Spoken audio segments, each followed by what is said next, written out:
Honest Brew is a UK-based craft beer company which delivers craft beer in a mixed box or just on their own. Choose from over 400 beers from breweries around the world. Use our code honestbrew.co.uk/pound for pound. You can enjoy a craft beer introductory case. You'll get 12 beers from around the UK, Ireland, Spain, Portugal, and New Zealand, each from a different brewery, and all different styles, including IPA, Pale Ale, and Porter, among many more. That's 12 beers, 10 styles, 5 countries. It's a journey of amazing flavours. You won't find these in any supermarket. So for your chance, guys, that's honestbrew.co.uk/pound for pound to make the deal.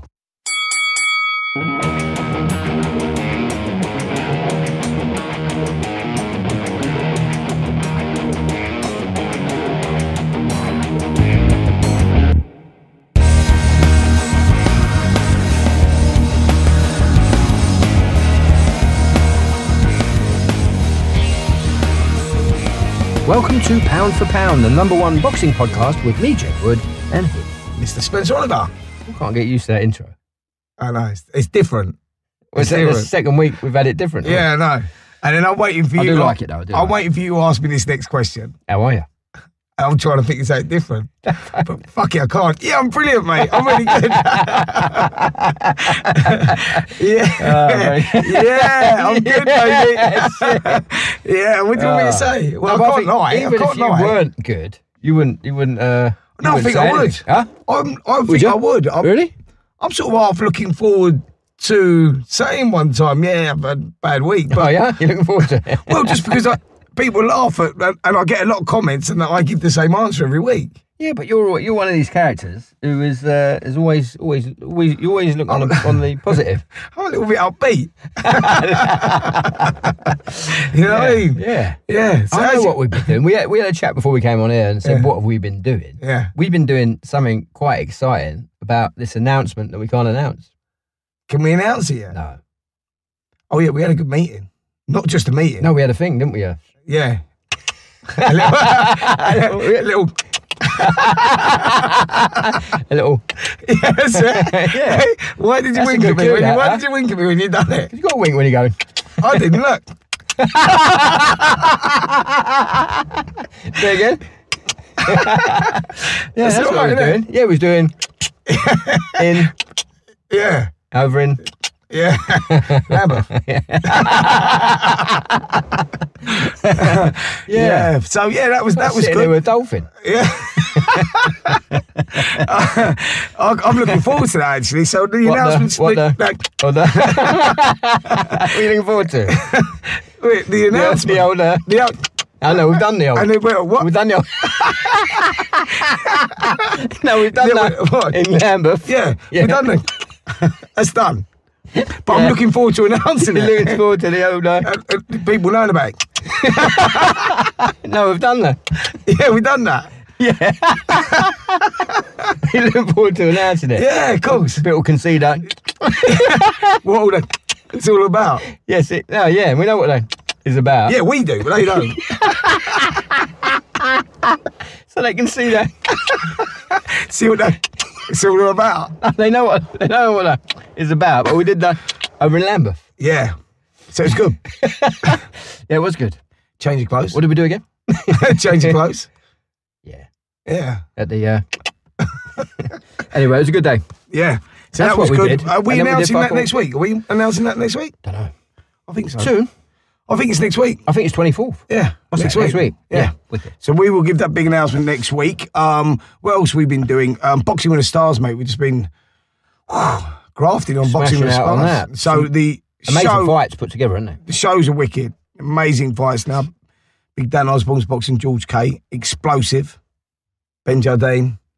He's boxing Dean Ralph. Straight out of the Big Brother house. Straight out of the Big Brother house. house. That grief for Roxanne, and he's probably like ready to go, and he like wound up coil. Well, I've seen him training, and the geezer's like proper firing on all cylinders. Dean Ralph, Towie. He's fit, isn't he? Fit guy. Yeah. Yeah, he's training in the house as well, isn't he? Yeah. Yeah, they're ready to go, mate. They're ready to go. We got big Johnny Nelson on the bill. Yes. Yeah, so that's going to be interesting. More news Got the about DJ that. sorted out. DJ sorted out. After party's going on till 4 o'clock. Mate Ricky Wild, son, Mason, is DJing for us. DJing for us. Very good. After party till 4 a.m. Yep. So if you want tickets, there's Boxing with the Stars at outlook.com. Email there and you can find out all the information you needed to know. Tickets for our Boxing with the Stars show on Friday, October the 12th. All in aid of Teams Unite. Now, our guest this week is, I've been dying to get this guy on, and fascinating guy. Yeah. He's a character, massive character. Dave Allen. Yeah. The heavyweight. Just had a brilliant win against Nick Webb.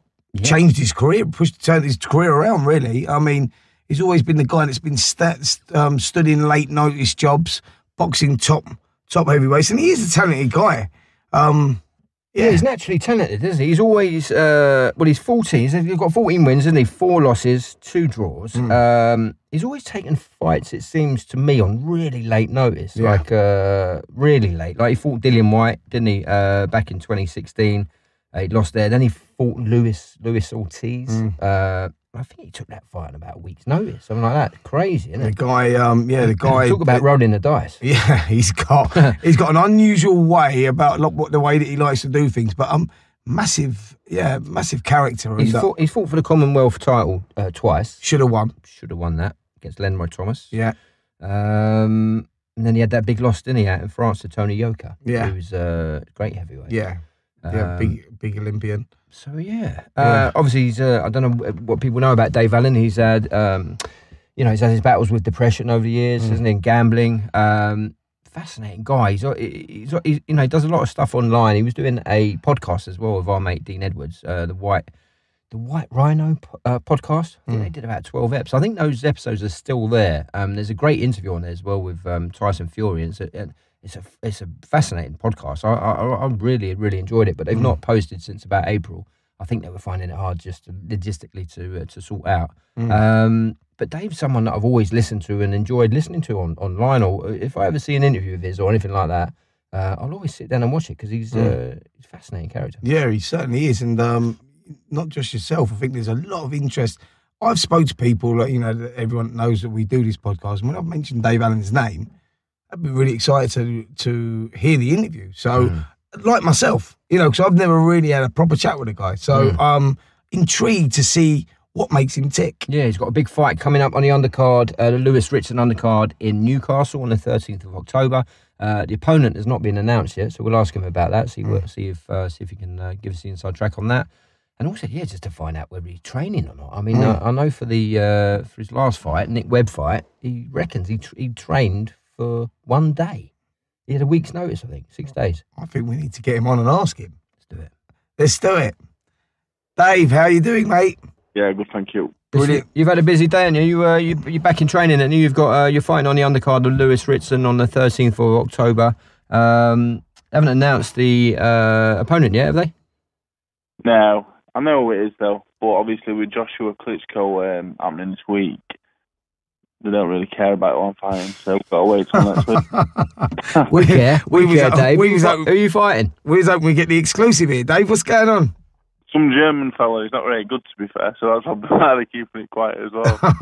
So he's German opponent, is it? Yeah, some German fellow. Is obviously I'm not allowed to say who it is, but he's 110, knocked them all out and lost a couple. 110, knocked them all out and lost a couple. Right, we'll get on BoxRec, have a look. See what's going on.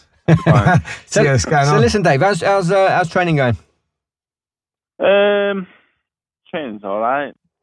It's just my usual thing. I'm just plodding on, doing little bits and pieces, and in my B&B, trying to eat well, just trying my best. That's all I do. Do you know what? Listen, Dave, I've got to ask you this. You had an unbelievable win last time out against Nick Webb. Congratulations on that one, mate. You've been known to take short fight notices against like Ortiz, against White, against Yoka.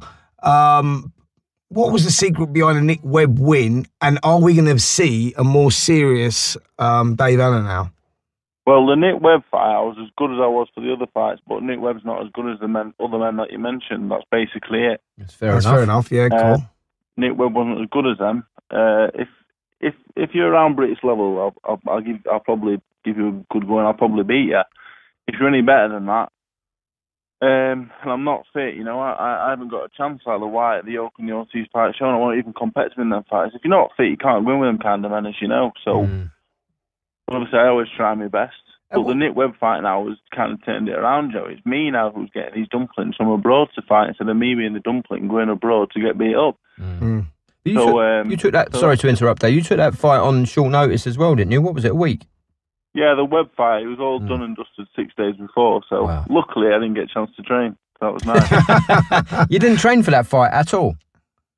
I think I did one pad session on a Tuesday night in my mate's garden. Mick Marsden, my trainer, came through, took me on the pads Tuesday night, and we were done. We were sorted, so it was good. It was a nice camp. That's crazy. Listen, a lot of people are asking, you know, if you took boxing more seriously, where would you be? I mean, where do you see yourself being or are you going to knuckle down more?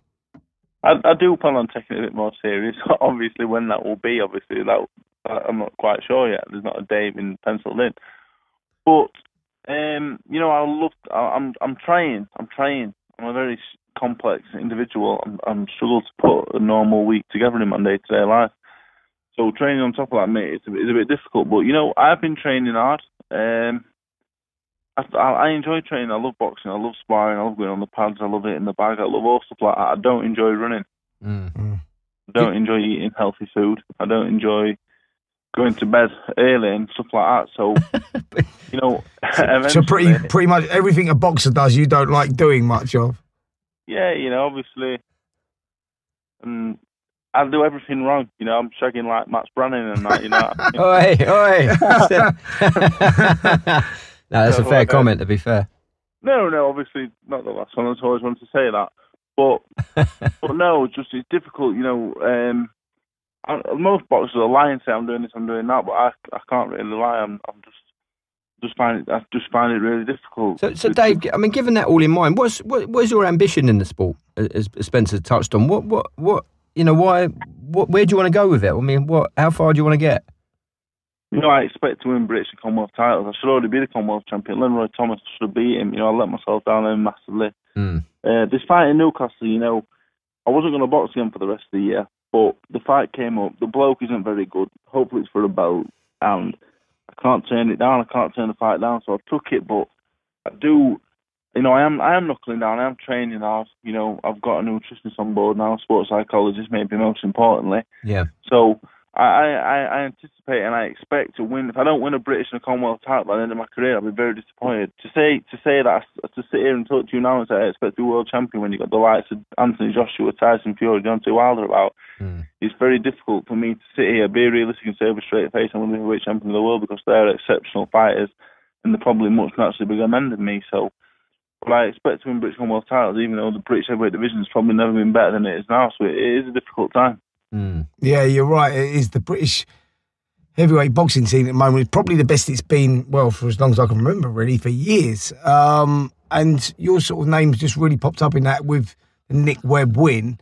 There is a lot of people asking out there, mate, and we have touched on this, how serious you're going to take it and where you think your career is going to go.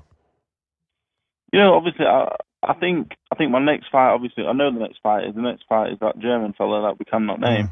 Sure. What's his name, Dave? His name is... You're not going to tell us. German bloke. Have you been told not to say anything? Yeah, they just said we'll announce it after get the Joshua fight week out of the way. But right, okay. Are you going to the Joshua fight at all? No, to be honest, I'm not massively interested in the fight. I think it's an intriguing fight with Povetkin. Like, I'm interested enough to pay to watch it, but I wouldn't go to watch at Wembley. I went to Windsor Park to watch Tyson box, and I couldn't see a thing. And you know, I'm not that rich yet. If I had more money, I'd probably go and sit ringside. But if I'm not sitting ringside, you can't see a thing, so I'm not bothered. Well, you talk about money there. We had Eddie on a couple of weeks ago, and he said an interesting thing. He said that after you won the Nick Webb fight, that you had bought your first house. Is that right? Is that true? Yeah, that's true. You know, I put a deposit down. I haven't bought it outright. I don't want anyone get funny ideas and think I've got loads of money. But yeah, you know, boxing starts being good to me now. I never made any money really at all until I boxed Yoker and then Webb, and you know, doing all right now. So yeah, I did. I got my deposit down on my house and things going really well. Just got to keep winning. I can pay it off. Does that make you feel like you just want to keep the blinkers on now, keep it going, and fulfill your potential? Not really. I box because I love boxing. I love fighting. I just love, more than fighting and boxing, I love entertaining. I love fight week and everything that comes with it. I love being able to communicate and be around so many people and bring happiness to them. Whether I'm not the most, to a certain extent, I'm just driven by being around boxing and keeping myself on the straight and narrow, really. Yeah, you've had a well-documented struggle with depression, Dave. I hope you don't mind, just touching on that quickly. I mean, No. where are you at in terms of that at the moment? I know that it's great to hear you talk about it. If I see any videos of you talking about it, I think it's really important that subject is broached, and it's an important thing. I think a lot of people look to you in that sense to for some inspiration, and I think it's definitely a massive part of your story and your struggle and where you've got to in your career. So just where are you up to with that at the moment, Dave? Yeah, I never mind talking about it because the older I get, I realise most of us are all in the same boat. As human beings, we're very complex individuals, and some try to hide it more than others. And as I've got older, I've realised, what, this is me, and this is a lot of other people as well. So for me, gambling was a massive. Gambling and depression kind of went hand in hand. One kind of stemmed from the other. If I was feeling a bit down, I would gamble to get out of it, and then when the gambling went even worse, I would spiral even worse out of control and be feeling even worse. But at the minute, I feel all right. I've got no complaints, and I'm just happy, things going well. But more than that, I've got a bit of a routine with my training, a bit of routine with my life. I'm busy, and when I'm busy, I'm fine. It's when I'm sat there, I've got nothing to focus on, nothing to concentrate on. I've got nothing going on. That's when my head kind of goes all over the place, and and then I find gambling to kind of pass a bit of the time, and then things just go from worse to worse. So, but at the minute I'm all good, and what I always say to people is just get busy, because if you're busy, you can't. At the minute I've literally not got time to worry about anything. So, how many times a day are you training at the moment, Dave? 2 or 3 times, doing 2 or 3 sessions in the weekdays, and obviously just busy. I'm just busy with all sorts now. That's what I do with my day now. I kind of. And are you working alongside that? Are you got a regular job, Dave, or are you? No, luckily, I'm sponsored. I had a really good friend that was sponsoring me for about 18 months. We're really good friends now, and I'm working with a new group of people now, and very fortunate for that. It enables me to, I've always trained hard. It was always the food and other stuff, that let me down. I've always trained hard. But now you have a nutritionist. Is that a new thing for you then? That you brought that on board? But as you say, how are you getting on with it? Obviously, if you don't like eating healthily and all that, it must be a struggle, is it? Yeah, I texted him this morning saying, "Look, mate, these meals are a bit too fruity for me. I'm opening these boxes and everything's really colourful. I don't like colour in the food." I said to him, I want normal potatoes and meat. I said, "Stop putting this bullshit veg in there." You're like Spencer, he don't eat any veg. Nah, it's not for me, mate. No, that rabbit food, that salad stuff, that's not for me either. Nah, I can't be doing with it. I texted him. I said, "Look, let's go back to basics. Meat and potatoes. Look, let's go back to like the early days, like Jack Dempsey. They must have been eating just meat and potatoes, and they just ran in the big boots and did a bit of sparring. I want to go back to that." Oh, the old Rocky days. Listen, do you have a manager at the moment, Dave? Yeah, Michael Marsden manages me, but basically, I'm that kind of person. I try and do everything myself. I message Eddie in about 12 times a day to annoy him. I've been doing that for the last 2 years, two and a half years now. I've got the Dylan White fight by doing that, got the Ortiz fight by doing that, and I like to have a lot of control of my own career because I want to know what's going on. I want to know what I'm getting paid. I want to know what I'm boxing. So I'm rightly or wrongly, I try and have as much control of my own career as possible. Listen, Dave, who is the best person you've ever been in the ring with?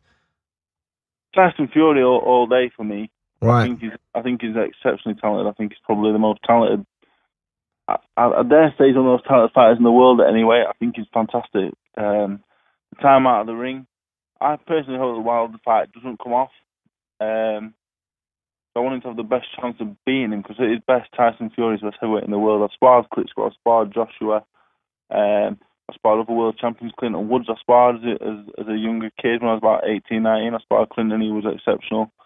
But Tyson Fury, for me, is by far and away the best boxer. You know, Joshua and Klitschko are exceptional athletes, but for pure boxing, they can't touch him. Wow. Right. That's interesting. Really interesting. But you think it's too soon for the Wilder fight?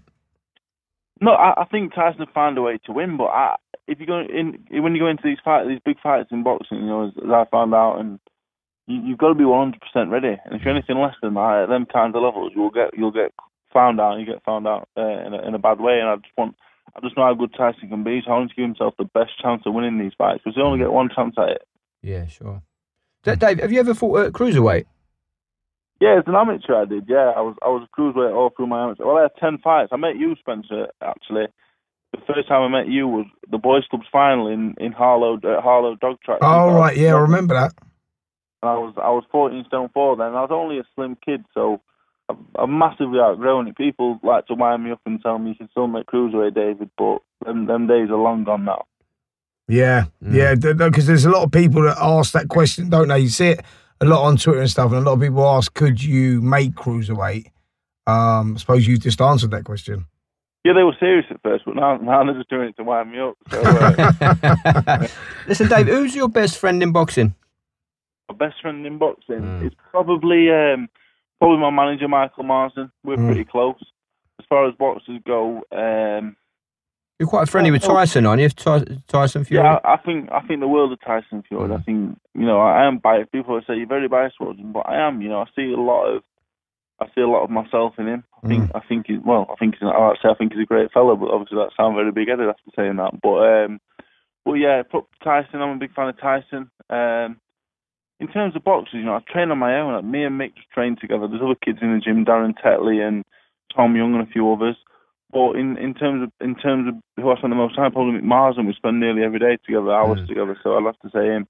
And do you like training with a group, Dave, or do you like get going off on your own and do you like training in a group, Dave, or do you like sort of training on your own? I like it just me and Mick because I noticed when I was training a group of 4 and 5, and when I was an amateur and there was loads of us, you know, I'd hit the bag and I'd do whatever, and there was no one there. I'd be making mistakes, and I'd be thinking, like, no one's picking me up on this.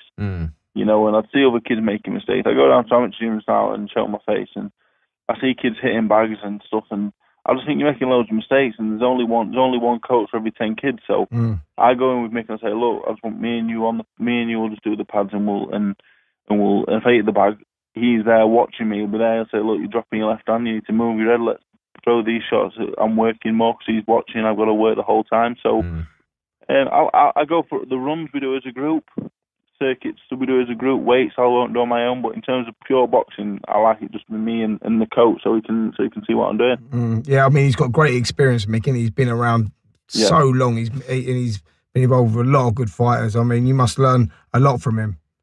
Yeah, people mess with me all the time. Why don't you get a proper coach? Why don't you go with Adam Boover or Joe Gallagher? And fair enough, they've had fantastic careers, but they don't realise Mick Marsden's trained Stewie Hall to a world title from more or less debut. Trained John Murray and Noel Wilde and other great fighters. So, you know, he knows what he's on with, and the relationship we've got together on a personal level. You know, I would struggle to find it anywhere else. I've got all the trust in the world in him. Yeah, sure. Listen, Dave, we've had a lot of, which you've probably seen on Twitter, we've had a lot of interaction with people asking the questions that they wanted to ask you on the podcast, and we wanted to throw a few of them at you, mate. Let's start off with, we've got Colin Elliott. Colin Elliott's asked, have you still got those dirty socks you hoyed down your knackers on one of those weigh-ins? I do, yeah. I've tried selling them a few times to South American lads off the internet, but I've had no buyers yet. So if Colin wants to put a bid in, you know, he knows where to find me. Yeah, that was one of the highest viewed videos ever on iFeel TV, Dave, wasn't it? With you, what was the idea behind that? It was a weigh-in, wasn't it? And you put socks down the front of your shorts? Yeah, it was a cold day. I was with my mate in the ocean. But you know what? I'm not getting caught short out there. You know, I wanna let everyone know who I am today, and I didn't think it'd be as big as it was, and it became. But it was just a bit of fun, really. There's no preconceived idea behind it. Lovely. All right, Stephen Fife, you'll like this one, Dave. He says, who wins in a fight between Max Branning or Pat Phelan? Well, obviously, everyone knows I'm a massive Pappy Pat Phelan fan. I watched Coronation Street for a long time, but I respect Max Branning. He got about a bit. I was a big Tanya fan, and a big Stacey fan as well. So I respect him for that. But for me, I think Pappy Pat's just a bit too nasty. He's bad, man. Hey, Dave, Max is a lover, isn't he? Really? Hey, Dave, I've got to jump in here actually, talking about the Max Branning thing. So it's just come into my mind. Yeah. I remember, I forget what fight it was. I don't know what fight it was. You might remember this. I don't know. But there was a big fight on, and Jake made a comment on the fight being on, and you put a tweet up saying, "Who's Max Branning?" to comment on boxing or something. No, I remember that. Yeah. Can you remember the fight? I can't remember the fight, but I remember it happening. I remember just thinking, what the fuck's Max Branning doing? The first night came, I thought, what's Max Branning doing? But obviously, he's got me on the podcast now, and we're all right now. We're doing all right. We're blagging it. Listen, what's happening with your podcast? Talking about podcasts, Dave. Yeah. I loved your one, the White Rhino, with our mate Dean Edwards. Yeah. You did about how many episodes? About 12 episodes or something, and then you've not posted since April or something. So yeah, we got a few out there, but me and Dean, we logistically, obviously, we live on the other end of the country from each other, and we were getting to the point where we were doing the podcast, but we wanted to get guests involved, and we got Tyson on, but it was getting really hard work doing it, and me and Dean just decided, it was a bit more hassle than it was worth. It's a lot of work, isn't it? Yeah, we're doing one a week, Dave, and it's it's more work than you think. It is stressful. Yeah. Is it true you've never actually met Dean as well? I've never met Dean. To this day, I still not met him. That's insane, mate. I couldn't believe that. When Jake told me that, I was like, what do you mean they've never met? They're doing a podcast together.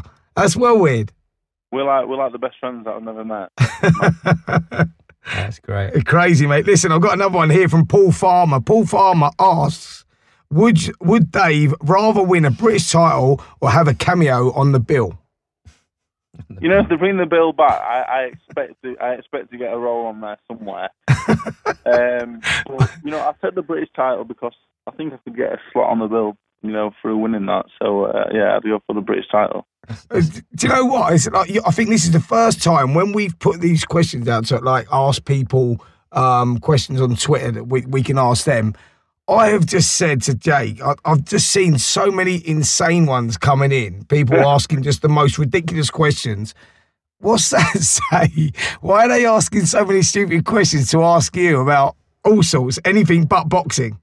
I've been waiting for the question about how many Babe Station bears I've been through. Mate, I didn't want to say. We're skirting around the issue. Yeah, we were scouting around the issue because I thought, can we go there? Because it's that one, just one question, by the way. There's been and you're going to have to answer this now, Dave, because I think you're sort of in the position where there's been maybe 20 questions plus people asking about Babe Station. What's your connection with that, mate? That's a bit weird. Well, basically, I used to tweet about Babe Station because as a kid, obviously. I don't know how long Babe Station has been about, but when I was a kid, when I used to wake up for school, they'd still be on TV, and my dad would go mad, so I'd leave it on every night. I used to sneak downstairs and watch it, but.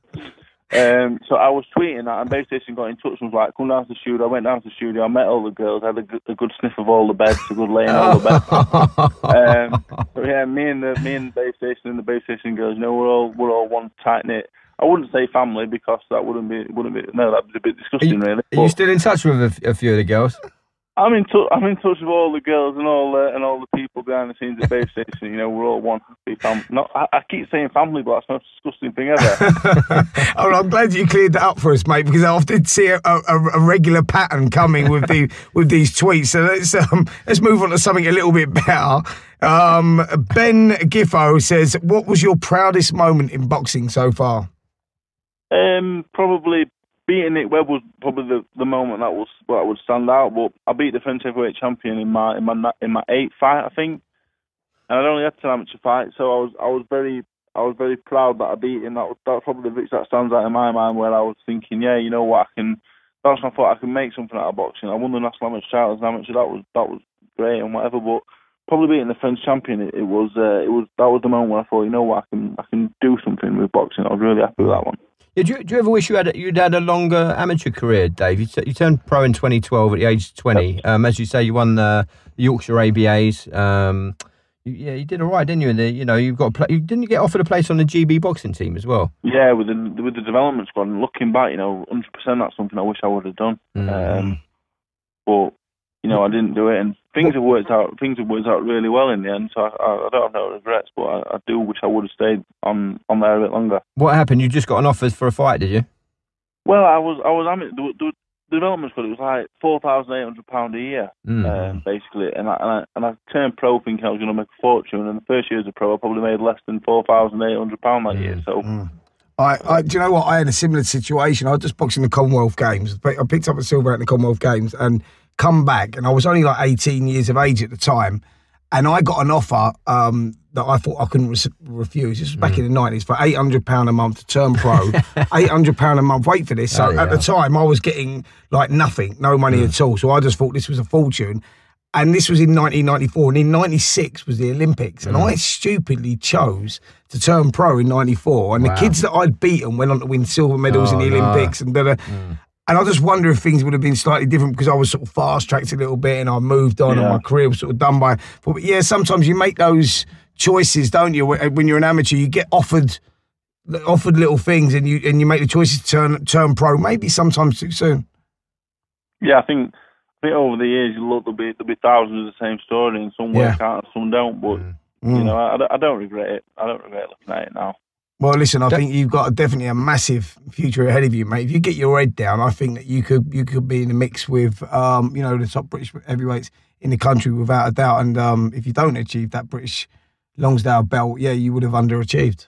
Yeah, definitely. I just got to ask you, Dave, as well, before we let you go, mate. What was the thing with the Carrymores, with the trainers? What fight was that? Well, basically, what I was doing, I was training him, I was sparring him. I got so used to him. The week before the second Lenroy Thomas fight, I messaged the bloke from the board and I said, "Look, can I wear trainers to boxing?" He said, "You can if you want." He said, "You're looking an idiot, but you can if you want." Really? You're allowed to wear trainers here in the boxing ring? Yeah. I turned up at the arena. I was getting ready for the fight. Eddie came backstage. He came to get me before the rematch. It was a big night. Obviously, the Lenroy Thomas rematch. Like, it was all really kind of excited for it. We thought it was going to be my big moment. And he walked in and he looked at me, "What the fuck have you got on your feet?" And I walked out to the ring, and obviously I didn't realise until I watched the fight back, and the commentator Portsmouth was going, "Why is he wearing trainers?" Yeah, everyone thought you'd forgotten your boots, didn't they, or something? Everyone was If there was a pair of Nike or Adidas, it'd have gone down all right. With £15 Carrymores from Sports Direct. Yeah, brilliant. Well, listen, Dave, before you go, mate, we've been asking everybody a question on the podcast. It's quite a random one, and I think you're going to give us a brilliant answer here, mate. And our question is, what is the king of nuts? What's your favourite nut? Your favourite nuts? Yeah. Or the king of nuts. What's the king of nuts? What's the best nut? The king of nuts. My favourite nut?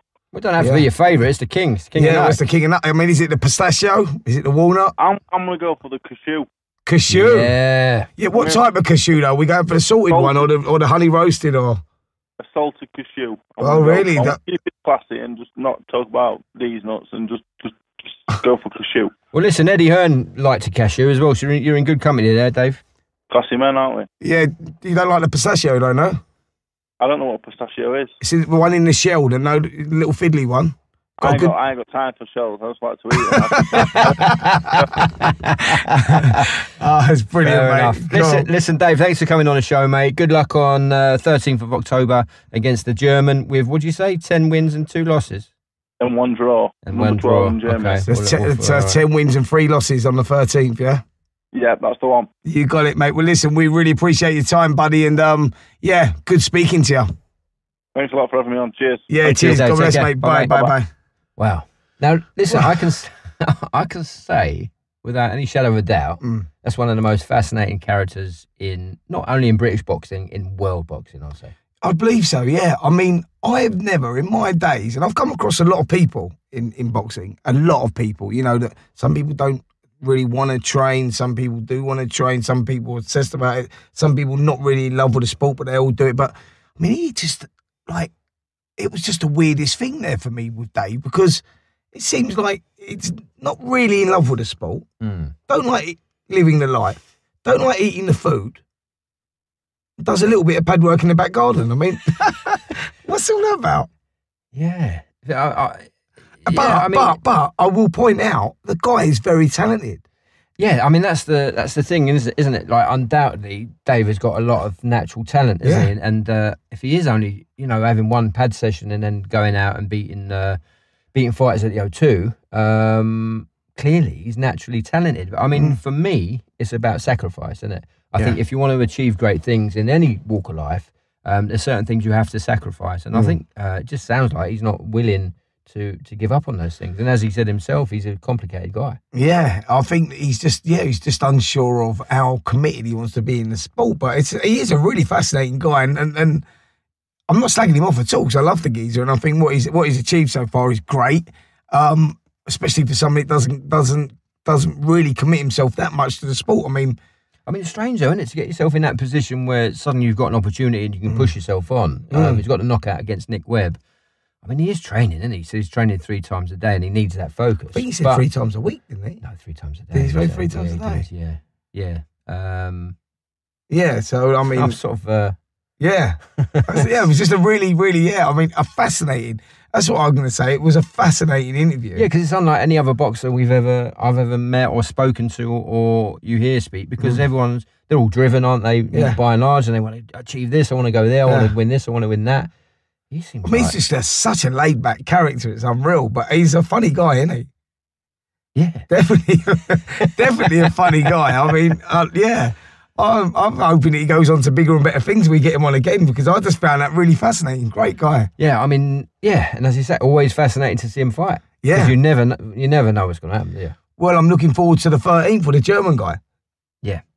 But going on about it, David, about him as a character as well, I think that's one of the things that people love about him, isn't it? That it's all out there. He puts it all out there, and he's like a regular guy who's got demons and he's got all these, he's got this depression and this gambling thing going on. He's just like a regular guy. He's a little bit of an internet sensation, People like you get a lot of people watching him on. Yeah, I watch him. I watch him all the time. That's what I'm saying. And when I've spoke about people, like when I've told people that Dave's coming on this week, it's massive. They're like massive, yeah. So fair play to him. People love him, don't they? Whatever he's doing it right. He's doing it different, definitely. He's doing it his own way. You know what's right and what's wrong. Yeah. Let's see if Dave proves everyone wrong and goes to win that British title. Good luck to him anyway. Right, now we go to our boxing man in the know, Mr. Kugan Cassius. We'll find out what he's been up to, and also he's got a big week in the build-up to the AJ fight, and we'll ask him obviously about the Canelo Triple G, get his take on that. So, should we get him on? Yep, let's do it. Coogie, how are you? Hello. What's happening? Sound like you got a bit of a sore throat there, mate. What have you been up to? Well, waiting for you to ring. You said to do 5 minutes, and then it's 20 minutes, and then it's half hour, and then it's an hour. Well, you know our preparation is key, mate, and we're meticulous in what we do. Meticulous in what we do, and we could not let you come on without totally studying what we was going to say here. What are you on about studying? You should know the game inside out, Spence, without having to study and all that. No, it's like, but I make sure that I don't make any mistakes, You want to come and sit in this box with him for 3 days? Have a look. You should get me in the box. We'd love to. Can't you make a little bit of room? Get me in there. I'd like to come in there. If we're all standing up, maybe. I reckon we could. Yeah, we could do it. Yeah, definitely. Do you want to do it? Well, yeah, do it. When you're about. When you're about. Don't bring that dog with you, will you? Don't bring that dog with you. No, I'm up for it, because I think us three in a broom cupboard will be all right. It's like a broom cupboard. Well, it'd be quite fun. All right, let's do it. Well, when are we doing it then? All right, well, you tell me. You're the meticulous people. We'll do it next week. Do it next week. All right, perfect. Let's roll. Canelo Triple G, Kugan. What was going on? I watched the fight twice. Yep. Because the first time I scored it 114. Yeah. And the second time I scored it 114. But some of them rounds were very close. Yeah. And to be honest, you could make an argument around either side to either fighter. But one thing, it weren't a robbery. I mean, people. No, I know people were kind of willing Golovkin to win. You know, they want, this whole Canelo thing with the meat and everything's left a bit of a taste in people's mouth, etc. But I know there's a lot of people out there that kind of just wanted Golovkin to win, and I think they're kind of blinded by that in a certain way. I don't think it was a robbery. It could have gone either way to either of them. When you're talking about a round, possibly 2 rounds, as subjective as the sport is, you can't cry robbery, and I think the scorecards, what were the scorecards? 115, 113 and 2 cards to Canelo, and then 1 was a draw. They're not miles out. I mean, they're not. Yeah, I think we watched that today. We watched it again tonight, actually, before we done the pod, because I'd only seen highlights of it. Jake watched it live anyway. Jake had the feeling that Triple G just nicked it. I was of the same feeling when I watched it today. I thought, if it could, but you wouldn't have argued the draw, and you wouldn't argue either way. I think it's subjective to the way that people look at fights, what you like. I mean, the tactics from both guys were totally different, which surprised me, because I didn't expect Canelo to be coming forward as much as he did, and I didn't expect Triple G to be as dominant as he was behind the jab. Yeah, I think it was a better start from Canelo, kind of rounds 2 to 6, and then it took Golovkin a while to kind of get going. He comes strong to the back end of the fight. Whoever comes strong at the back end of the fight, subconsciously, you always think that, the championship rounds, etc.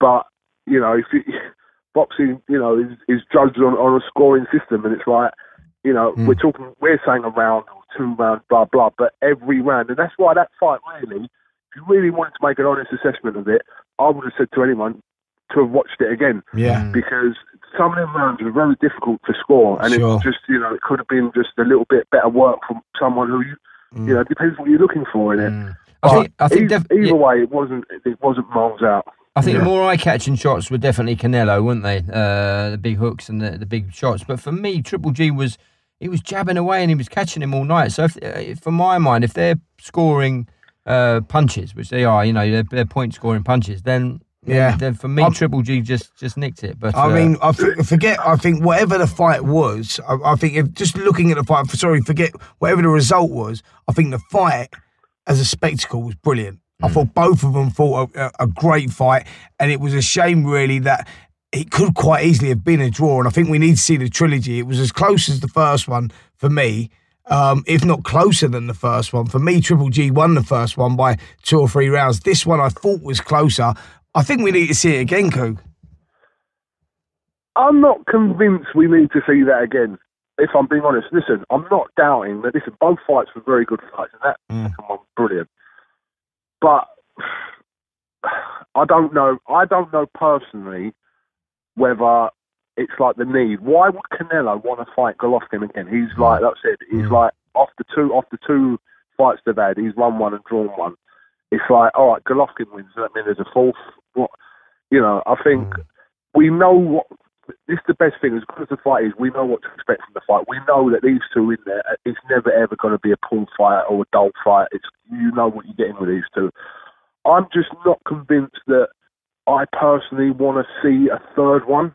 Don't get me wrong. I thoroughly enjoyed it. I mean, for entertainment value, it was nip and tuck right the way through, wasn't it? I mean, there was one time when you thought Triple G was getting on top. All of a sudden, the next round, Canelo's turning it around. He has a good round. It really was, the action was swinging one way and the other. For me, as a boxing purist, I loved that. I found it to watch. I thought was brilliant, and I loved the fights. It was. Yeah. It was gripping. It was technically very good, and it was. They're taking. I mean, the shots they're taking, the pair of them. Jesus. I mean, like. I know. Where do they get that durability from, man? It's like unreal. I know. It's pretty much like what me and Jake have got. Them still jaws.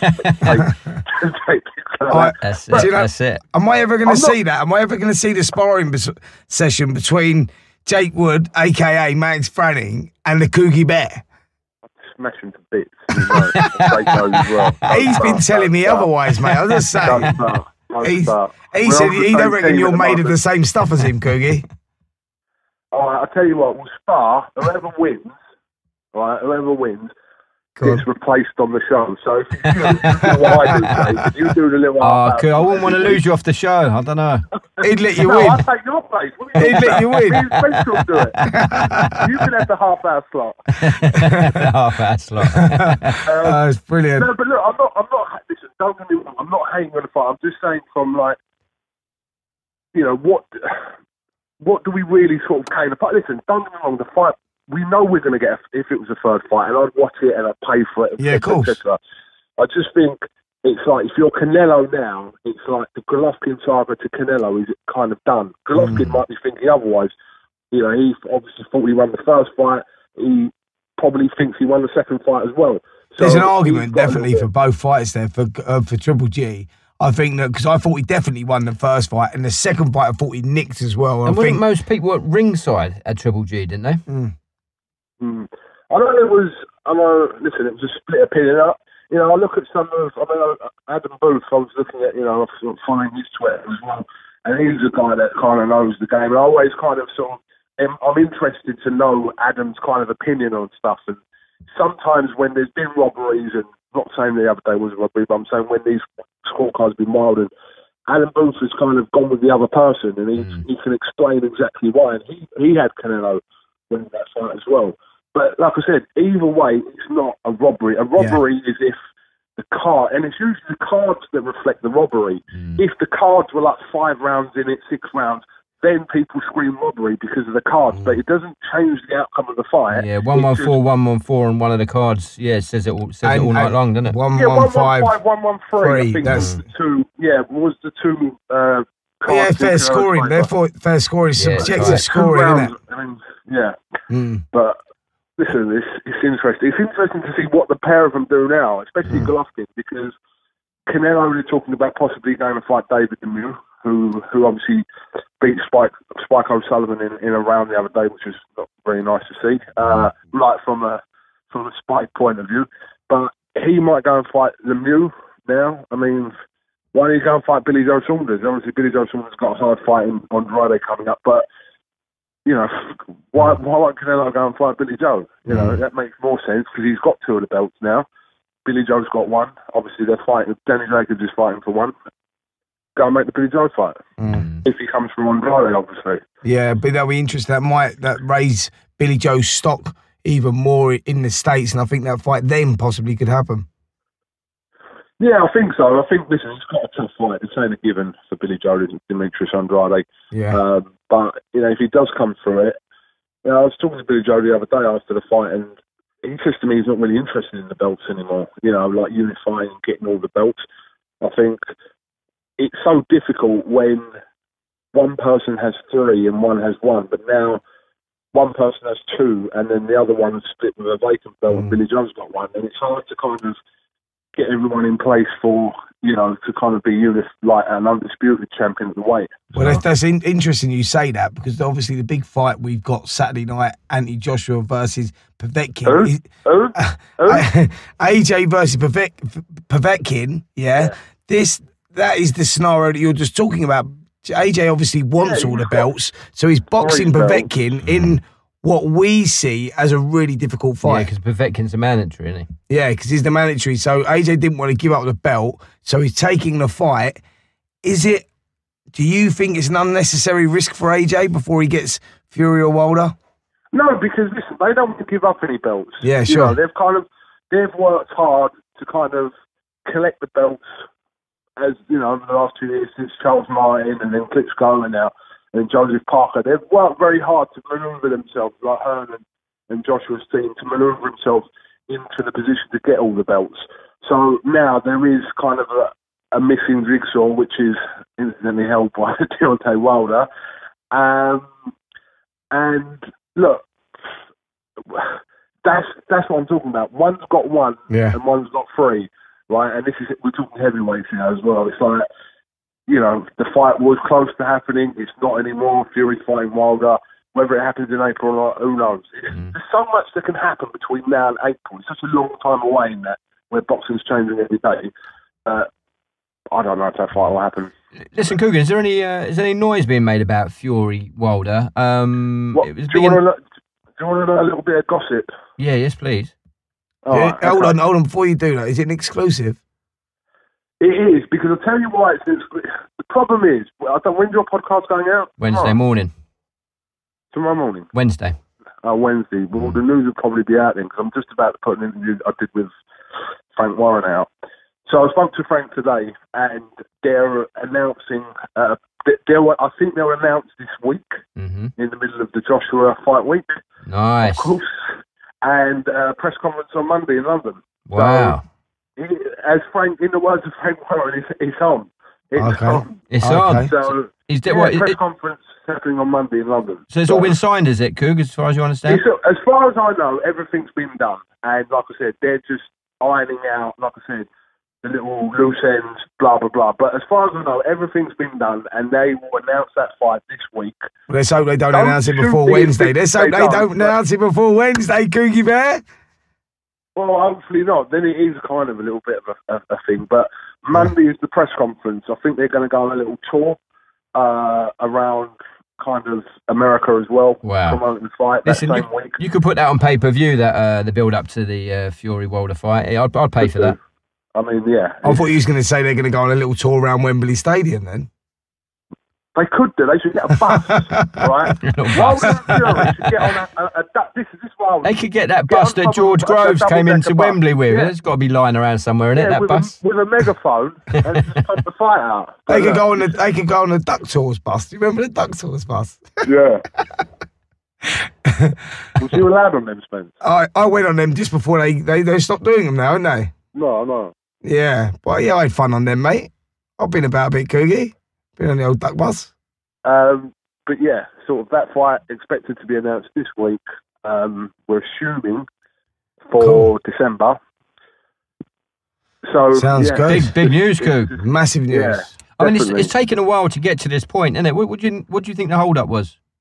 I think it was just generally the date and the venue, because there's a lot going on. It's like the back end of the year, and trying to find, obviously, the suitable date and venue isn't an easy thing. I mean, it's like everyone's kind of booking up everything. Ask Eddie Hearn about dates and venues, you know. The dates that Eddie's got alone, let alone Frank Warren or any other promoter, the dates that Eddie's got alone, he's just completely stacked through. I saw him think he's got 5 dates in October, 3 in November, December as well. I mean, it's incredible. It's crazy. And, you know, our worry as fight fans is that we don't want 2 UK fights clashing. There's the risk of this happening on the 22nd of December. Frank Warren's obviously just announced Warrington and Frampton for the world title in Manchester. Just announced it 2 days ago. Eddie's considering, obviously he's mentioned possibly putting Dylan White and Derek Chisora on the same night at the O2. You know, listen, I know from a promoter side, you know, if they've got a certain date, and they've got to roll with a date, then they've got to do what's best for them. But for fight fans, we don't want 2 pay-per-view nights in the same night. I mean, it's ludicrous. Yeah, it's crazy. Well, there are so many at the moment anyway, aren't there? Very few people will buy them both, so it'll be pick one, and it's just... I think that's where the promoters need to really put their heads together and work that out, because otherwise I think everyone loses on that, because if you've got 2 good pay-per-view fights, then you're going to lose so much revenue from that, and it's going to affect everybody. Yeah, and look, this whole Mayweather Pacquiao thing has just absolutely come out of nowhere, because the pair of them met in Japan, and this video kind of surfaced out with them saying that the fight's going to happen. I think Pacquiao's team's come out and said that. Do you think it will happen? Listen, I don't know. I don't know if it will happen. They're talking about it happening, and they're talking about it happening in Vegas in December.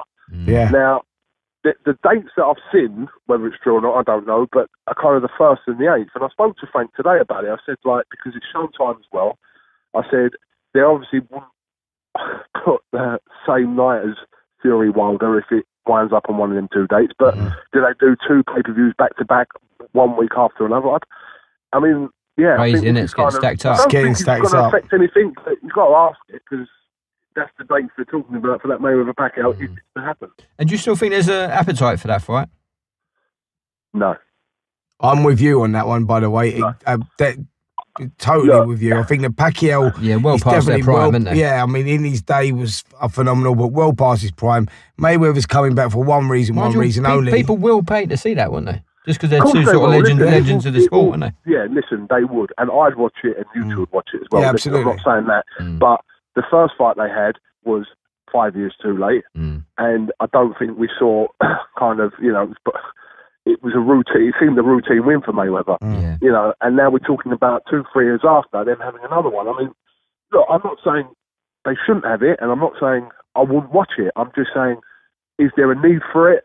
Like, obviously, aside from making themselves a nice few quid, like, as in, is it a fight the fans want to see?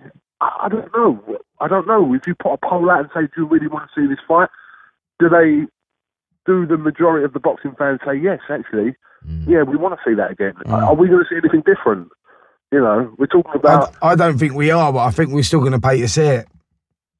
That's the thing. Well, of course we'll pay to see it. And then I believe that people will then be pissed off even more and just watch something that they knew was going to happen, but still intrigued to watch it. Yeah. 12 rounds. 12 rounds of tippy-tappy, tippy-tappy, yeah. Yeah, I'm not going to pay for it. I'm not having it. Pay for it. You can go around. That's it. We'll come round yours, Kerry. We'll all come round yours. We'll come round yours, mate. We'll come round yours. Come to number 42. No, I don't know your address, otherwise I wouldn't do it anyway. But I don't, listen, I'm not hating on it. I'm just saying, like, well, I the reckon first fight was a bit of a letdown, if we're being honest. It wasn't, because it was just too late. It'd gone on for so long, and this is the danger of fights where they're left so long, and it's the worry about, I mean, going back to Brook and Khan, it's the worry of it leaving it so long, it becomes kind of irrelevant if it doesn't really happen. This is literally the last hurdle of this fight happening. Well, look, let's make a pact then. If Mayweather Pacquiao 2 goes on, we'll all put a $5 in each and we'll watch it round yours, Coog. No worries. Perfect. All right, listen, just jumping back onto the AJ bill, mate. The undercard, Askins Akoli, Campbell versus Mendy in the rematch. What catches your eye, Kugan, on the undercard? Some really good fights on the undercard, to be honest. I think the Luke Campbell-Mendy fight's very intriguing. Yeah. Because of the fact that obviously Luke Campbell suffered his first defeat as a professional to Yvonne Mendy 2 or 3 years ago, and he's always wanted to put that right. He's obviously had a few fights in between. Obviously he had that fight with Linares. But he kind of, that's dawned on Luke Campbell, because it's something he's wanted to put right for ever since that night, and it was a bit of a shock when it happened. So hopefully he kind of gets to put that right on Saturday night. Sure. Akoli against Askin is a great fight.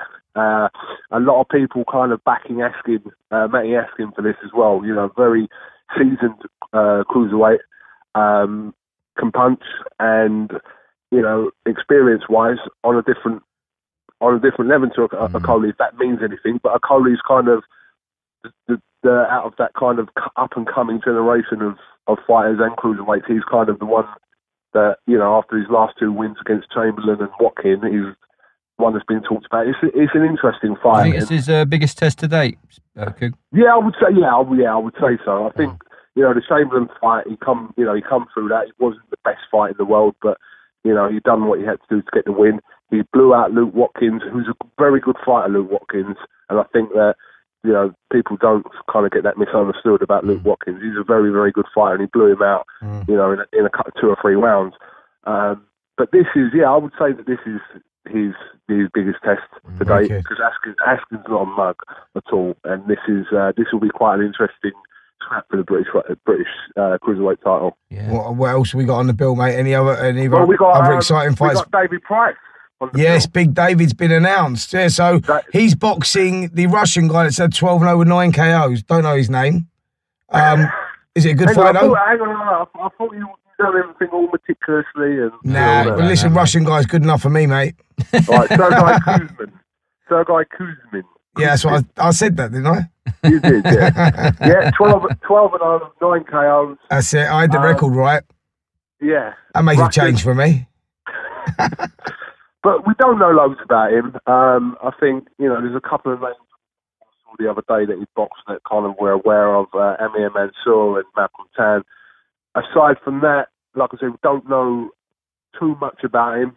He's got a good KO percentage in his record, which suggests that he can bang a little bit. Yeah. And it's a night that we want kind of David Price to kind of, you know, come through, because I feel like I feel like that with David Price all the time. He is just generally one of the nicest guys in boxing, but you just feel that when he fights, because of what he's been through, what happened with him with the Thompson fights and everything else, everyone felt that he really had his career cheated from him. You're just on the edge of your seat, willing him to win, isn't you? And then when he boxed Povetkin last time, caught him with probably one of the biggest right hands I've ever seen landed in a ring, and Povetkin somehow stayed on his feet, but you was on the edge of the chair just fucking willing him to win. Everyone, you just wanted that victory. He won that didn't fight you? as well, didn't he? Oh, he was just seconds Close. away.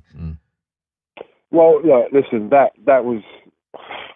It's gutting to watch, really, because, like I said, that punch came right at the end of the round, and on the hindsight, we can say this, that, and the other. You know, if it wasn't at the end of the round, would he have, finished him off, or would that have been enough to finish him off? But, well, to me, in Povetkin's favour, he wobbled back to the corner and then wobbled back out again after the minute break, and somehow weathered the storm and turned it around. So that just tells you a little bit about the guy's durability and will to win. That's what makes the fight. When I saw that, that's what made the fight really exciting for me against Joshua. That I just thought, this guy's not going to lie down. This guy's going to, he's going to do anything to win. And for me, that makes this fight a really intriguing one with Josh. Yeah, definitely. I think, I know. People criticise Joshua. Like, one thing I do agree when Eddie Hearn says, look at the number of fights Joshua has had, right? And look at who he's been in with. Then look at the records of other great heavyweights. Listen, I'm not saying... We're not putting Joshua up there with the best of the best over eras yet, but in time... Potentially, definitely. Potentially, yes. So. But if you look at kind of all the best heavyweights, you look at over the last, say the last 15 or 20 years, including... I'll throw a name at you. Mike Tyson. He was blowing bums away still that early in his career, if I'm honest. He hadn't been mixing in the class that Joshua had. Not saying that Joshua's is Mike Tyson at this stage, but what I'm saying is that Joshua's definitely been fast tracked and he's dealt with it. Yeah, totally. I think. Look, listen. What they've done is they've matched him up with the right fights at the right time. Okay, so with the Dillian White fight, don't forget he had this before this kind of like 2 or 3 years ago when it was a fight that was kind of from all the history they had was a little bit of a risky fight for Joshua at the time, and he had a few moments in that fight as well.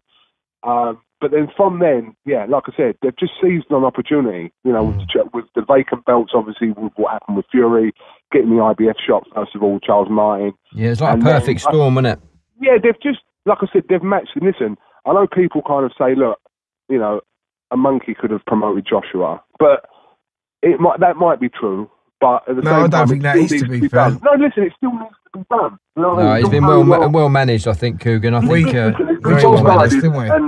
But he's still got to do it. Do you know what I mean? He's still got to do it as well as he's matched. And but look at the people he's been in the ring with after 21 odd fights. Look at who he's been in with already, and look at how many undefeated fighters he's been in with. And, you compare it to Wilder. I know maybe we should or shouldn't do this. Look at Wilder after 21 or 22 fights. Wilder didn't kind of get this run until he's had 30 fights. That's when he fought Bermain Stavern and won the world title, when he went the distance for his only time in his career, that's really, from Wilder's record, the biggest name that Wilder had on there. Yeah, Stavern is no Povetkin, by the way. Povetkin, to me, has always been... His only loss would come against Klitschko, and he put up a performance against Klitschko and proved the heart of a lion in that. I mean, for me, Povetkin is one of the most dangerous heavyweights out there at the moment. I think he's gone under the radar a little bit with the public, and I don't think this fight has really caught the imagination that it has to the hardcore boxing fan, because we know what a tough fight it's going to be, but the public just seems to think that it's another pushover for Joshua, which it ain't. But the problem is, it's like with anything. The majority of people going to Wembley on Saturday night are kind of their event goers, and it's Joshua, so they want to be there, etc., etc. How much they know about Povetkin, how much they know about Joseph Parker when he fought last, how much they know about Carlos Takam. Yeah, I don't it's the know. AJ show, isn't it? That's not, I'm not claiming to be. I'm just saying that the majority of the people there are kind of come to see Joshua whether he's fighting me or you. It's like they're coming to see him regardless, so they don't really care who he's fighting. Kugan, do you think there's any chance Povetkin could do to AJ what he did to David Price in his last fight? Listen. I know this is a cliche, but at that weight, you don't know. Like, you genuinely don't know. I agree with you with that, mate. It's like heavyweights. No, Joshua should, dispose of him in, 6, 7. But someone as experienced as Povetkin, right, that can punch as well. And listen, we've seen Joshua take one on the chin. He had to get back off the floor against Klitschko, which he did. You know what I mean? We've seen Joshua have moments against Dillian Whyte. We've kind of seen that. So he's kind of answered questions in that way. How good is my chin? People always used to say, "Oh, you ain't been hit on the chin yet. You ain't been tested." Look, he has been tested because he's been floored by Klitschko in a round there that no one really saw him getting through. Because I was watching that fight thinking, "You're in trouble here, Josh. You are genuinely in trouble here. How are you going to get out of this?" And he did get out of it, and he absolutely destroyed him in that round. But so he's answered all them questions, Joshua. For me, he's answered them questions that people were always asking about. What happens when he gets hit on the chin? So he knows what that's like now. He knows what that's like now. With Povetkin, it's a different challenge. And like I said, I was talking to Johnny Nelson the other day, and Johnny Nelson came up with a statement which kind of angered people.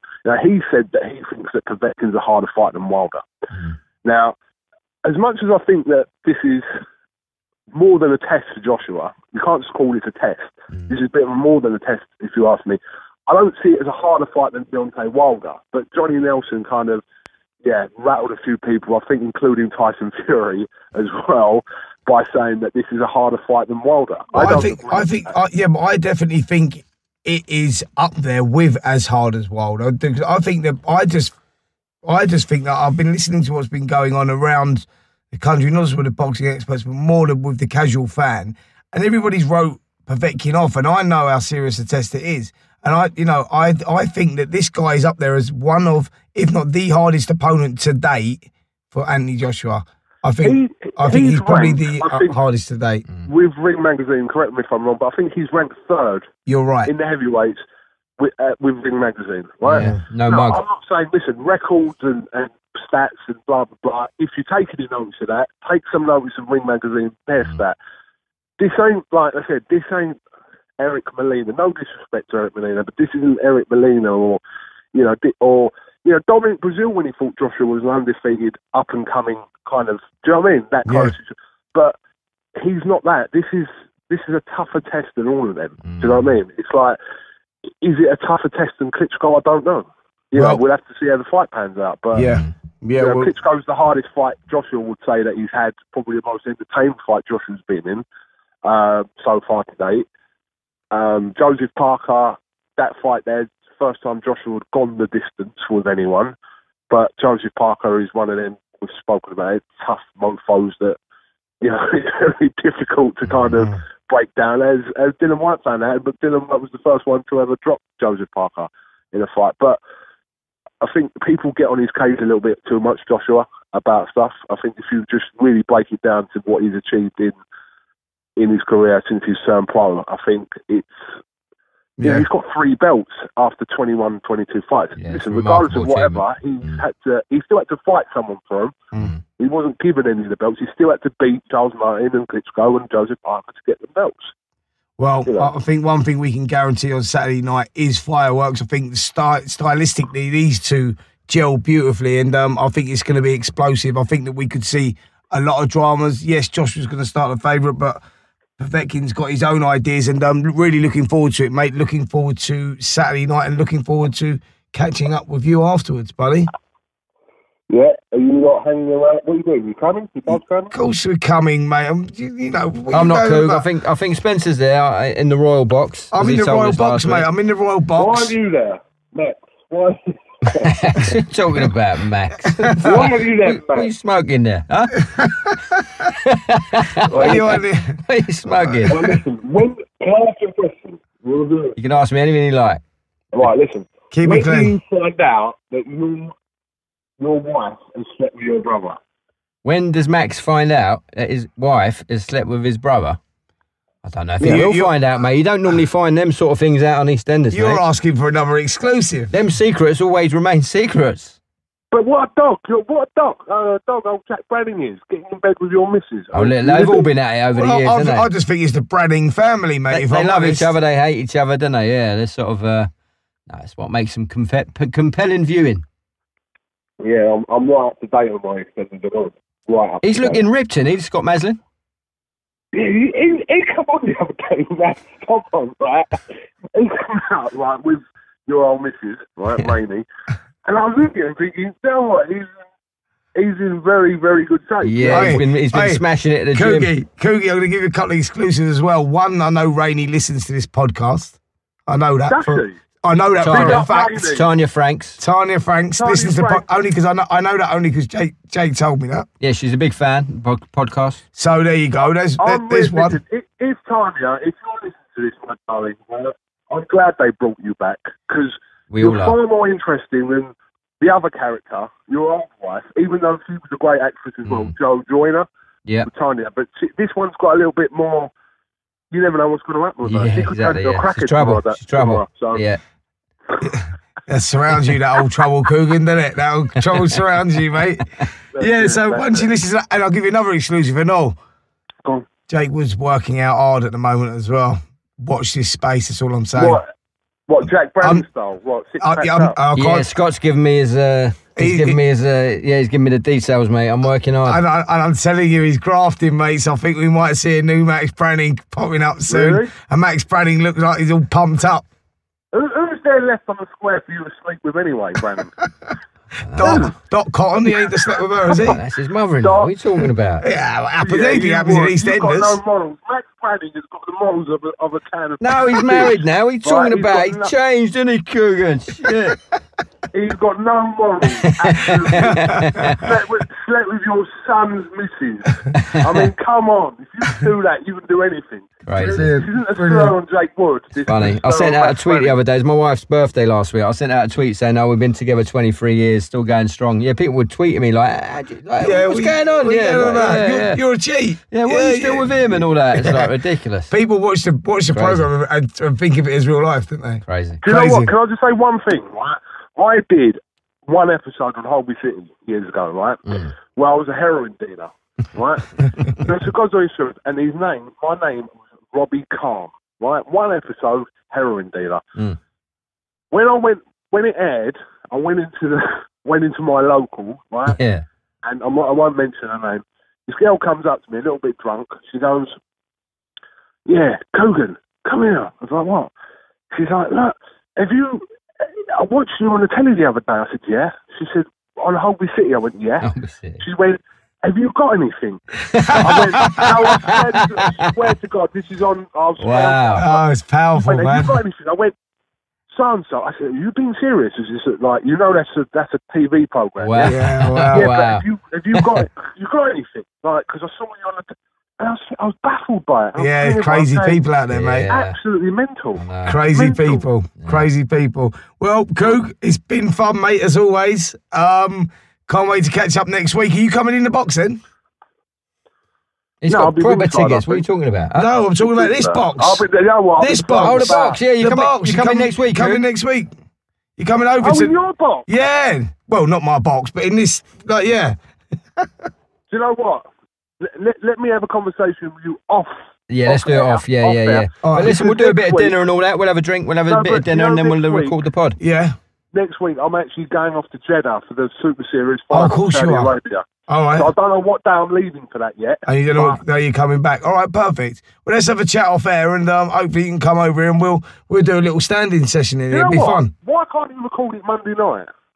You can do Monday night. Yeah, exactly. We can do that. We'll record it Monday night. Because I know I'm here Monday night. So all right, let's do that. All right, let's do that next week then. We'll do it in the box after the AJ fight. Your people to speak to my people. Yeah. Obviously, because we don't converse. Yeah, of course, we'll do that. Yeah, all right, perfect. Brilliant. Coog. Let's do it. Pleasure having you on, as always. It's been fun, mate. Enjoy the week, mate. I know you got a busy week ahead with the weigh-in and everything like that. Enjoy the fight, and we'll catch up with you next week. Yeah, just to let everyone know, the public workout is on tonight, which is Wednesday, Doors open at, I think, around 5:30, 6 o'clock. So get down there. Everyone's working out from the card at York Hall. Great chance to see everyone. Obviously, David Price, Joshua, Coley, everyone will be doing a little bit of workout. So beautiful. Get down there. And the weigh-in Friday, is that? Weigh-in, yes, is at the Business Design Centre in N1. I think that's Upper Street. Angel. Upper Street. Angel. Again, I think doors open at 12:30. Weigh-in starts at 1 o'clock. Perfect. Everyone's more than welcome. Look at me inviting people like I'm Eddie Earn. No, lovely. Yeah, come don't down, worry, mate. I'll be there, mate. I'll be there on all days. So I'm looking forward to catching up with you, Coog. You've had Dave Allen on, haven't you? Yeah. Today? Yeah. Do you know Dave Allen? A little stat about Dave Allen just before I finish. Dave Allen has got the most viewed clip on IFL TV. I know. We talked to him about it. The old sock down, the old trousers. Yeah. 10 million. 10 million. Wow. Oh, it's crazy. He's big online, isn't he? Everyone loves him. Everyone loves him, Dave Allen. Yeah. And he's mates with that guy from One Direction. It's really random. It's really odd. Like, honestly, the interview was even crazy. The interview was like the strangest boxing interview really I've ever done. It was just no like sort of do you like boxing? Well, yeah, it's all right. You know, it was just you don't know if he's taking boxing seriously or not. He's a fascinating guy. He's a fascinating guy. Yeah. We will him to do well. I think he wants to win the British title. If he can win the British title, I think that will be, that will be him set. You know, he's come short against Leroy Thomas for the Commonwealth. But if he can win a British title, I'd love to see him. I don't care who he's fighting. I'd love to see Dave Allen win a British title. With his Carrymores on. With his Carrymores on, yeah. Yeah, they should sponsor him. All right, brilliant, Coog. Well, listen, mate, I will catch up with you next week. Speak to you soon, boys. Yeah, speak to you, buddy. God bless, mate. Bye. Sweet. And big thanks again to Kugan for coming on. I say it every week, mate. He's fucking blinding, isn't he? Value for money, man. Anything you need to know about boxing, Coogie's the boy. You've got a busy week ahead now, haven't you? I have. I've just sort of, just all week. Been doing a little bit on AJ this week anyway. And you're working on the fight, And I'm working on the fight. Nice. I'm doing a press conference, doing the weigh-in, all on Sky Sports News. So you'll get my latest updates on there. But yeah, it's been a fun week. And finally, can't go without giving a prediction. Shall we? Yep, got to do it. On the big fight. Right, so Povetkin. So my prediction is AJ win, but I want to explain what's going to happen through the fight. Let's my do prediction. Break it down. Because it's not going to be an easy ride. I think AJ's going to pick himself off the floor to win again. I do. Ooh. I think it's a really tough fight. I think AJ's proved that he can do that before, and I think he's going to do it again, and I think he's going to be in possibly the hardest fight he's had, but I see him coming through and winning another memorable heavyweight contest. Oh, you've done me now. Was you thinking a similar thing? No, I'm going to nail my balls to the wall and I'm going to go Povetkin. Really? Yeah. Now, I'm with you. I think he's going to get rocked, but I think Povetkin's going to see it through. I think he'll finish him. So you think the same as me, but the other way round? I think the other way round, yeah. I don't think AJ will come through. Because guaranteed he's going to clip him. Well, I think Povetkin's going to fucking jump all over him. Listen, at least one of us is right, bro. Yeah, brilliant. Yeah, all right, wicked. We'll see what happens. But genuinely, I'm really looking forward. I think of all the fights, maybe apart from the Klitschko fight, this is one of the most the AJ fight I'm the most looking forward to. Yeah. Because I think, as we talked about before, it's definitely his sternest test, isn't it? Without a doubt. I think Povetkin is a fucking animal. We've talked about it. And stylistically, it's going to be difficult for Joshua. That's what I'm saying. It's like styles make fights, and this guy has all the tools to make things as difficult as possible for Josh. And Josh has got that equaliser that can take someone out quick. And the longer the fight goes, the more interesting it's going to become. So, look, I can't wait. Listen, I think unlike Joseph Parker, I think Povetkin has got the skills to come in. If AJ's trying to keep him long, I think Povetkin's going to be able to work his way in. He's going to work his way in, and he's going to come on the inside. Yeah. I just hope we're not talking about the ref again next week. Yeah. Well, I don't think we will. Sloppy Giuseppe was, I don't think if he keeps him apart and he don't let him get inside, then it could be AJ all night long, couldn't it, if he just jabs him out. But I'm going Povetkin, fuck it. Well, I've gone AJ, you've gone Povetkin, let's see what happens. Cool. Pound for Pound is a Boxing with the Stars limited production, created by Ross Siegel, produced by Spencer Oliver, Jake Wood, Ross Siegel and Alex Siegel. Music by Keith Atack. Graphics by Lolly Edwards. This podcast is hosted by Audio Boom and edited by Zach Brown. You can find us on Twitter and Instagram at Pound Podcast. Thanks again, guys, for listening. Thanks for your support. Please go on Apple and rate us and do what you do on there. Tell your friends. Please follow us, subscribe. It all really helps. And yeah, tweet us or give us a shout out on Insta. Let us know what you're thinking about the show. Yeah, feedback's great, isn't it? Yeah, we love it. And we've got an extra special guest next week. We're gonna get Farmer Phil back for one episode only. We're a little bit chocker at the moment as Kugan has come into the show. He's kind of edged Farmer Phil out, hasn't he? So maybe. Well, I think maybe they should fight for a place on the pod. Yeah, I think that's the only way, mate. I think that. Listen, I think we were looking at doing different things on each season, and I think that Coogie's brought the boxing element to it. Phil had the tomato element in season 1. Coogie's doing it in season 2, and who knows what the future will bring. Yes, definitely. But I think the feedback at the moment is you guys are missing a bit of Farmer Phil. Yeah. I mean, we fucking miss him. Yeah, he's a great guy. So we'll find out what's happening. Let's go. So thanks for listening, and we'll see you next week. Take care.